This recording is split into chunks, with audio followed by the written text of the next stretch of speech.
C'est la rencontre d'un collectionneur de matériel agricole. Ranma a comme ambition de créer un musée de l'agriculture. Actuellement, il a réussi à rassembler plus de 5000 pièces, dont certaines datent de 4 siècles et qui ont élu domicile à l'Institut d'agronomie de Belabès. Naïm Al-Walish nous fait visiter les lieux. Véritable caverne d'Ali Baba, ce que vous voyez là est ce qu'on peut appeler musée de l'agriculture. Ça se trouve à Belabès et on y rencontre de vraies reliques ayant un rapport direct avec la terre et celui qui la travaille. C'est un peu comme la maison du paysan avec son incroyable attirail absolument antique.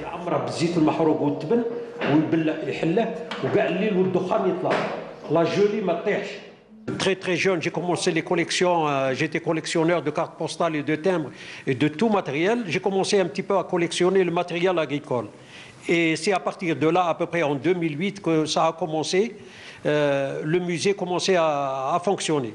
Mais le problème qui se pose actuellement, les gens ne sont pas sensibilisés pour faire des donations au musée.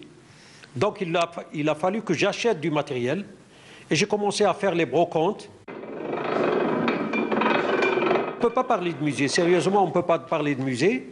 On parle de ramassage actuellement, on ramasse le matériel pour les stocker en vue de la création d'un endroit idéal pour les visites. Situé à l'intérieur d'un ancien labo vétérinaire à l'Institut d'agronomie de Belabès, ce musée englobe plus de 5000 pièces dont certaines comptent plus de 4 siècles. Particulièrement curieux, ces objets racontent un passé lointain où l'homme puiser tout dans la nature pour vivre et faire vivre cette même nature. Ça, c'est un four traditionnel, koucha, où nos grands-mères et nos mères préparaient le pain. Elle est faite à base d'argile et de paille. On peut la former. On utilise 3 choses. On utilise soit le bois, soit les fientes d'animaux ou des chevaux. On les utilisait et ce qu'on appelle le louguid, le woukoud, c'est ça qu'on utilisait pour préparer le pain. Là, on est devant un échantillon de sapindus. Le sapindus est un arbre, c'est ce qu'on appelle le savonnier. Le savon bio, le sapindus, est apparu à peu près vers la Deuxième Guerre mondiale, où il n'y a pas eu de savon. Bon, comment elle se fait? On le plonge à peu près 12 à 14 heures dans de l'eau, et le lendemain, on se lave. L'avantage qu'il a, il est tiré par un âne ou la bnadem الجبده. Et l'avantage qu'il a, حاجه سهله وتخدم 3 travaux. تحل الخط. هنا on peut régler les semences تاع السلاطه ولا رادي ولا نافي ولا اللي بغيتيها ومن بعد يردبها. Il fait 3 travaux حاجه سهله et qu'on peut pas trouver un petit peu.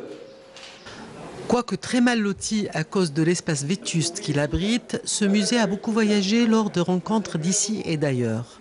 Ces objets qui appartiennent au patrimoine de l'humanité n'ont pas de valeur comptable. Il serait donc temps de les mettre en valeur, n'était-ce pour une approche historique et didactique.